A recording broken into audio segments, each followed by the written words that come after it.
Tá chegando na Netflix a segunda temporada da antologia Monstro, do Ryan Murphy, que na primeira contou a história do Jeffrey Dahmer e agora vai falar sobre os irmãos Menendez, condenados por assassinarem os próprios pais. E a série da Netflix pode abordar um questionamento que voltou à tona que pode alterar o destino dos irmãos condenados à prisão perpétua. Hoje a gente vai falar sobre a história real dos irmãos Menendez. Antes, deixa eu só me apresentar. Eu sou a Debs e esse é o Desenrola Cinema, seu canal de histórias por trás do universo do cinema e da TV, toda semana com novos papos pra gente desenrolar. Por favor, ajudem a gente a bater 20 mil inscritos. Estamos chegando perto e cada nova pessoa que se inscreve já é uma ajuda imensa. Então, se você ainda não for inscrito, por favor, faça isso, porque além de me ajudar muito, você também recebe todos os conteúdos para não perder nada aqui do canal. Muito obrigada por toda a ajuda de vocês e bora pro papo. A questão não é se Lilo e Eric Menendez mataram seus pais. Eles mataram e assumiram. Mas o foco do caso tem sido por que eles fizeram isso. Qual pode ser a explicação por trás de um caso tão cruel e arquitetado entre irmãos? Vamos entender melhor o que aconteceu e aí a gente conversa sobre as versões. Alerta de gatilho, esse vídeo vai ter descrições de extrema violência e se você não se sentir bem, por favor, não continue. A família Menendez é o que os Estados Unidos chama de sonho americano. O pai, o José, nasceu em Cuba e migrou para os Estados Unidos depois da Revolução Cubana nos anos 50.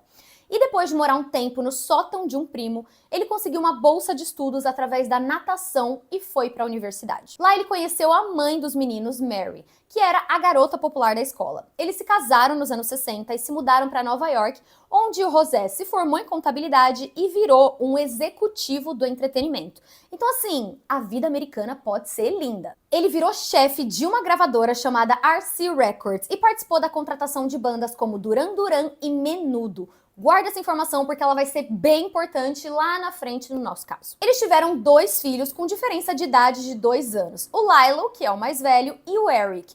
E junto com a família, eles se mudaram então para Los Angeles para o pai trabalhar na indústria do cinema. Os meninos também pareciam viver o grande sonho americano. Eles eram ótimos jogadores de tênis e o Eric chegou até a jogar pelo país inteiro. O Lilo iria seguir a carreira de negócios do pai, tudo perfeito. O José era um pai exigente, então fazia eles treinarem até a exaustão, darem conta dos negócios e aquela coisa de que nunca tá bom, sempre tem como melhorar. E os filhos, como bons adolescentes, começaram a se rebelar do jeito que dava. O Eric chegou a cometer assaltos em 1988 e foi obrigado a fazer uma terapia forçada pelo tribunal. E o Lilo foi suspenso da faculdade por plágio. Enfim, tiveram lá os seus problemas, mas nada tão sério quanto o que viria agora. Quando os irmãos tinham 21 e 18 anos, eles compraram 2 espingardas em dinheiro.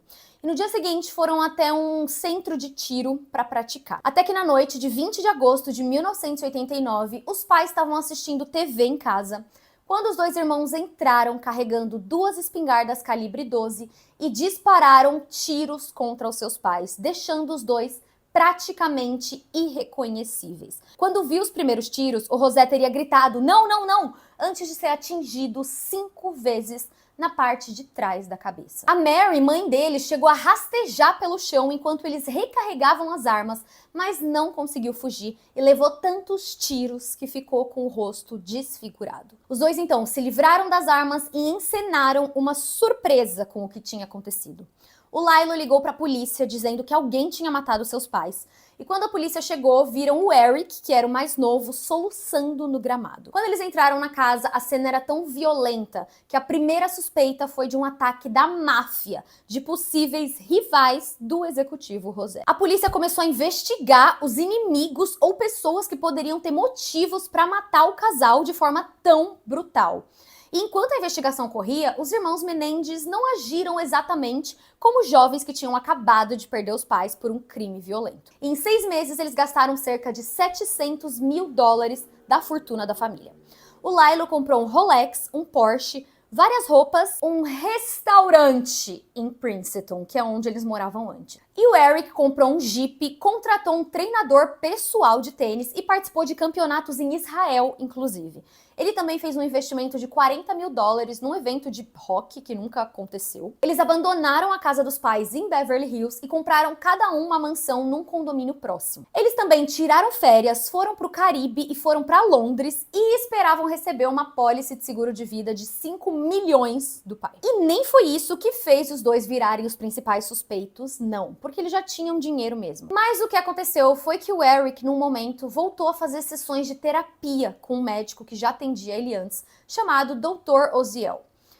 E numa sessão, ele confessou pro terapeuta que tinha matado os pais. O terapeuta contou para uma única pessoa na época, que era sua amante, uma mulher chamada Judalon Smith. As sessões de terapia continuaram e o médico gravou fitas em áudio dos dois irmãos confessando os assassinatos. E ele manteve a fita com ele e com a Judalon. Acontece que o casal brigou e se separou. E ela foi até a polícia de Beverly Hills e denunciou os irmãos Menendez e entregou as fitas com as confissões.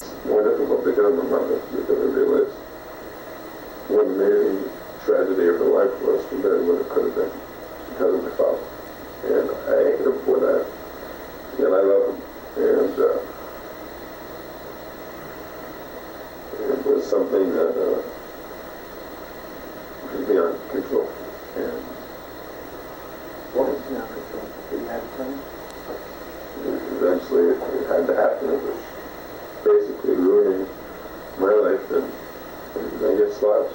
And it was putting another through torture.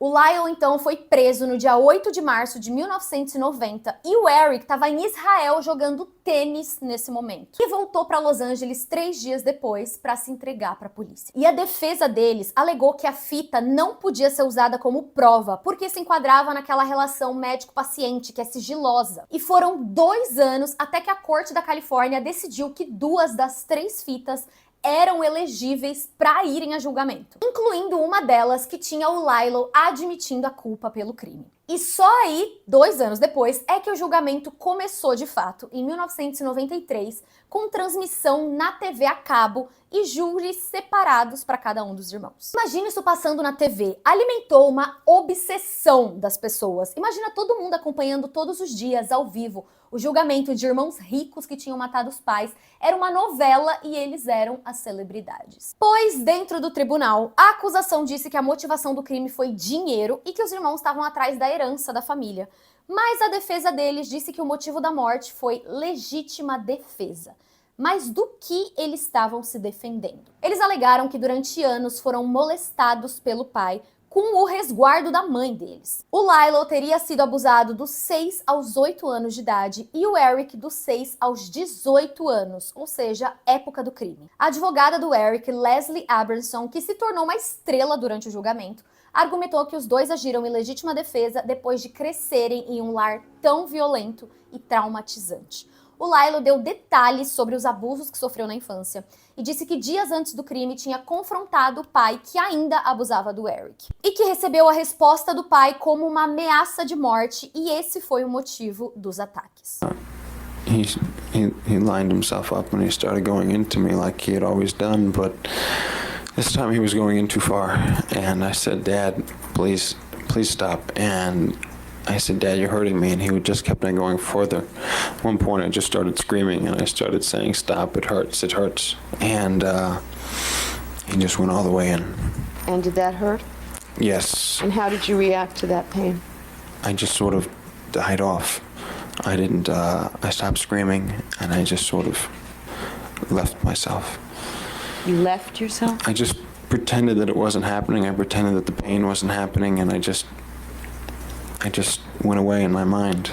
It was too painful. Eles disseram também que a mãe lutava contra o vício e álcool e drogas, não estava do lado deles e já estava, assim, destruída por conta própria. E os dois terminaram em júris empatados que não conseguiram concordar se eles eram culpados de assassinato mesmo a sangue frio ou se era uma legítima defesa. Foi então marcado um novo julgamento para 1995, dessa vez sem câmera, sem a novela passando na TV. E dessa vez, o juiz decidiu que não tinha provas o suficiente de que o pai tinha abusado dos filhos.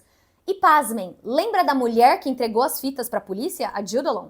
Ela testemunhou em defesa dos irmãos, dizendo que o psicólogo tinha manipulado eles para eles confessarem. Mas não deu certo. Em 1996, os dois foram condenados por assassinato e pegaram uma pena de prisão perpétua sem liberdade condicional. Eles ficaram em prisões separadas até 2018, quando foram autorizados a cumprir pena na mesma cadeia em San Diego. Eles se casaram com mulheres que trocavam cartas com eles, o Eric com uma amiga, e ela até escreveu um livro sobre a relação deles chamado They Said We'd Never Make It, My Life with Eric Menendez. E o Lilo casou com uma ex-modelo com quem ele trocava correspondência, mas ela se divorciou quando soube que ele escrevia para outras mulheres também. E aí ele casou de novo com uma outra pessoa. Enfim, os anos passaram e começaram a surgir novas evidências de que talvez pudesse ter sido realmente um caso de legítima defesa. Uma prima dos irmãos contou para a ABC News que o Lilo já tinha contado histórias de abuso para ela quando era criança.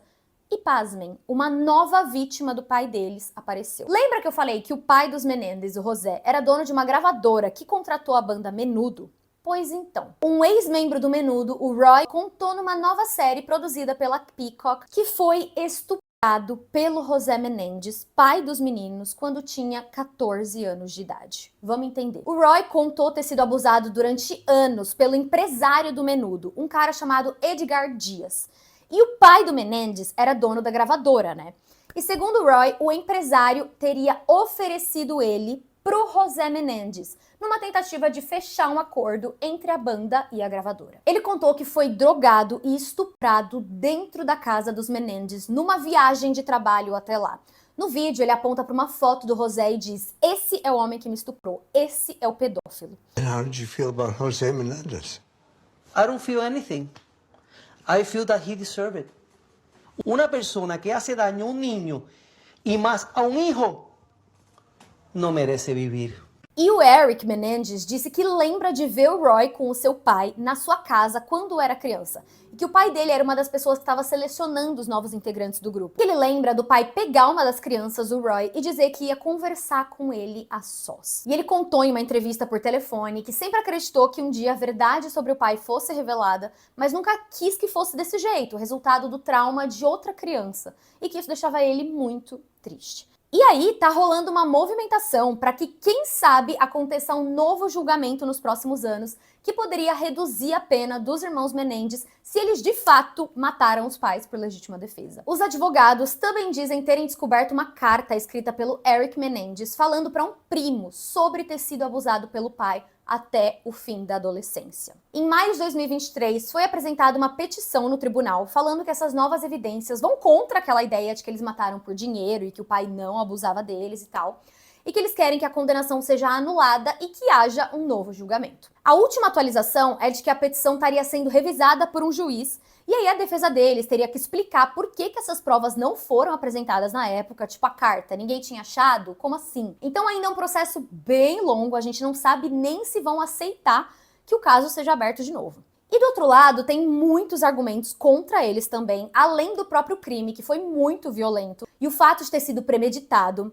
Eles compraram armas dias antes, na intenção de matar. Também tem testemunhas que disseram que o Lilo tentou convencê-los a mentir e inventar uma história de que os irmãos compraram uma arma porque estavam em perigo e tal.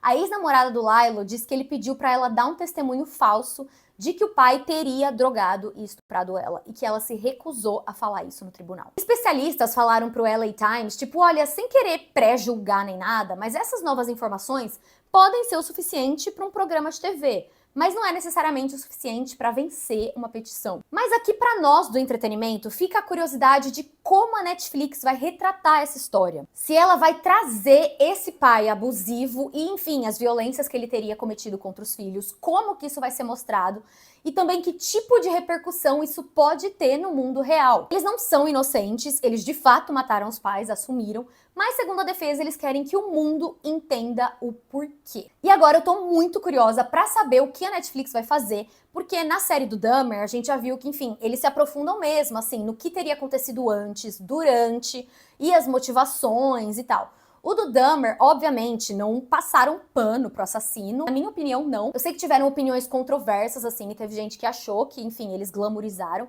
Eu não acho que eles glamorizaram o Jeffrey Dahmer de forma alguma. Eu ficava horrorizada assistindo, me arrepiava. Eu não conseguia assistir mais de um episódio por vez, assim. Então, eu não sinto que ele foi romantizado e nem se tornou herói. Tiveram, sim, que pessoas que, principalmente por causa do ator, trouxeram pra si e falaram, ó, Jeffrey Dahmer, vamos se vestir de Jeffrey Dahmer, e assim, uma coisa ridícula. Mas que, sinceramente, eu não acho justo jogar isso na série e dizer que, eles que fizeram isso acontecer. Acho que, assim, o público também tem que assumir responsabilidade pelo que assiste e como lida com isso, sabe? Nós não somos uma audiência passiva totalmente, a gente escolhe assistir um conteúdo e decide o que fazer com ele. Então eu acho que é um pouco puritano demais querer jogar isso só nas costas da série e dizer, tá glamorizando, não tem por que contar essa história. Sou totalmente contra isso. Mas agora, no caso dos irmãos Menendez, realmente existe esse movimento na vida real de querer justificar as ações dos irmãos. E eu tô muito curiosa pra entender se a Netflix vai realmente colocar o pé dentro disso, o que eu acredito que sim, e pintar os irmãos como vítimas de um pai violento ou não, e se ela vai tomar lados. Tô muito curiosa pra entender. E acho que essa vai vir com mais polêmica e mais chance de dividir o público. Então me contem o que vocês acham desse caso, se os irmãos teriam agido em legítima defesa ou não, o que vocês acham da série da Netflix, vamos continuar conversando lá nos comentários. A gente se vê no próximo Desenrola Cinema. Fiquem bem e um beijo!